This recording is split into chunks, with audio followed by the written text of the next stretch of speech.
મતગણતરી. વડોદરા સંસદીય બેઠક પર 19 રાઉન્ડમાં થશે મતગણતરી. પોલિટેકનિક ખાતે 750 પોલીસ જવાનોનું ત્રિસ્તરીય સુરક્ષા વ્યવસ્થા ગોઠવવામાં આવી. પોલિટેકનિક કોલેજ ખાતે રાજ્યના મુખ્ય ચૂંટણી અધિકારી પી ભારતીએ ગતરોજ પોલિટેકનિક કોલેજ સ્થિત મતગણના કેન્દ્રની મુલાકાત લઈ પૂર્વ તૈયારીઓનું નિરીક્ષણ કરી રાજ્યના મુખ્ય ચૂંટણી અધિકારી પી ભારતી પોલિટેકનિક ખાતે પહોંચ્યા હતા, જ્યાં તેમણે મતગણતરી માટે વિધાનસભાની બેઠક પ્રમાણે ખંડોની મુલાકાત લીધી હતી. મતગણતરી એજન્ટ ગણતરીદારો ઈવીએમના મૂવમેન્ટની વ્યવસ્થા પણ નિહાળી હતી. ખાસ કરીને વાઘોડિયા વિધાનસભા બેઠકની પેટા ચૂંટણી અને લોકસભા બેઠક માટેના કાઉન્ટિંગ હોલમાં 14 ટેબલ રાખવામાં આવ્યા છે. વાઘોડિયા વિધાનસભા બેઠક માટે પણ 14 ટેબલ ગોઠવાયા છે. 19 રાઉન્ડમાં મતગણતરી કરવાનું આયોજન છે. આ ઉપરાંત પોસ્ટલ બેલેટ માટે પણ અલગથી એક હોલમાં 27 ટેબલની વ્યવસ્થા કરવામાં આવી છે. મતગણતરીના દિવસે મતગણના કેન્દ્ર ખાતે કરવામાં આવેલી સુરક્ષા વ્યવસ્થાની પણ માહિતી મેળવી હતી. સંયુક્ત પોલીસ કમિશનર મનોજ નીનામાએ જણાવ્યું હતું કે મતગણના કેન્દ્ર ખાતે ત્રિસ્તરીય વ્યવસ્થા કરવામાં આવી છે. પ્રથમ સ્તરમાં ગણતરી કેન્દ્રની બહાર તરફ, બીજું સ્તર મુખ્ય ઇમારતની બહાર અને ત્રીજું સ્તર કેન્દ્ર મતગણના કેન્દ્રની અંદર રાખવામાં આવ્યું છે. મતગણતરીના દિવસે બહારના માર્ગનો ટ્રાફિક પરિવર્તિત કરવામાં આવ્યો છે. ટ્રાફિક સહિતના 750 પોલીસનો બંદોબસ્ત ગોઠવવામાં આવ્યો છે.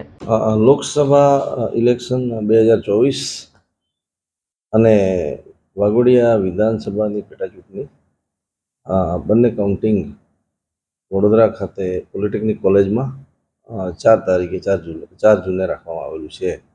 તેના માટે સલામતીના ભાગરૂપે તમામ વ્યવસ્થા થઈ ગઈ છે, જેમાં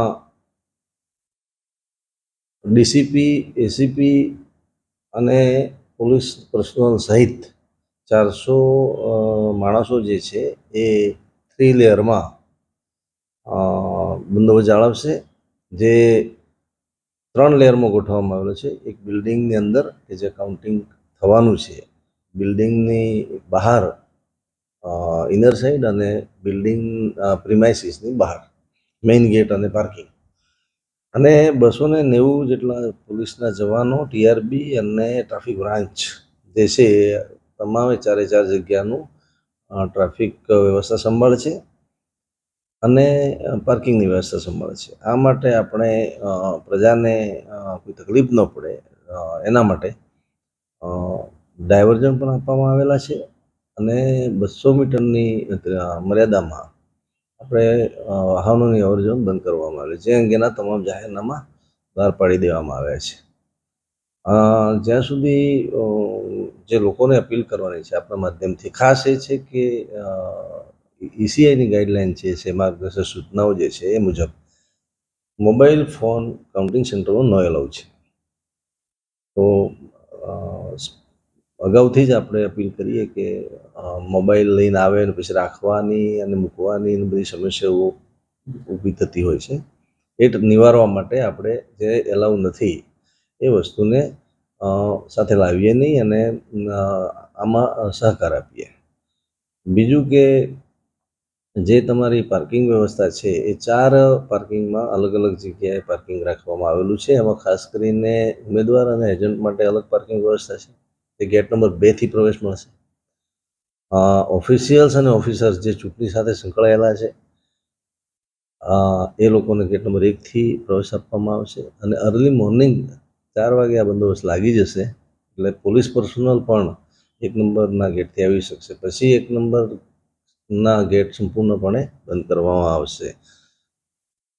મેઇન ગેટ છે એની સામેની સાઈડ જે એમએસનું ગ્રાઉન્ડ છે ત્યાં આપણે પબ્લિક પાર્કિંગની વ્યવસ્થા કરવામાં આવી છે, જેથી લોકોને તકલીફ ન પડે અને ત્યાં પાર્ક કરીને એ લોકો જે લોકો અંદર નથી જવાના પણ કાઉન્ટિંગમાં ગેટની બહાર રહેવાના છે, ટેકેદારો છે, કાર્યકરો છે વગેરે વગેરે, એ રીતે ટોટલ 750 માણસો જે છે આ આખી પ્રક્રિયા દરમિયાન વડોદરા શહેરમાં જે કાઉન્ટિંગ થવાનું છે એમાં વ્યવસ્થા જાળવશે. અને ઓલરેડી અત્યારે જે આપણે 3 લેયર વ્યવસ્થા જે ગોઠવી છે ઈવીએમ માટે, જેમાં ઇનસાઇડમાં સ્ટ્રોંગ રૂમ વગેરેમાં પેરામિલિટરી ફોર્સિસ, નીચે ઇનર સાઇડમાં સ્ટેટ રિઝર્વ પોલીસ ફોર્સ અને આઉટરમાં લોકલ પોલીસના જવાનો જે 2 શિફ્ટમાં ફરજ બજાવે છે એ બંદોબસ્ત પણ એની સાથે ચાલુ રહેશે.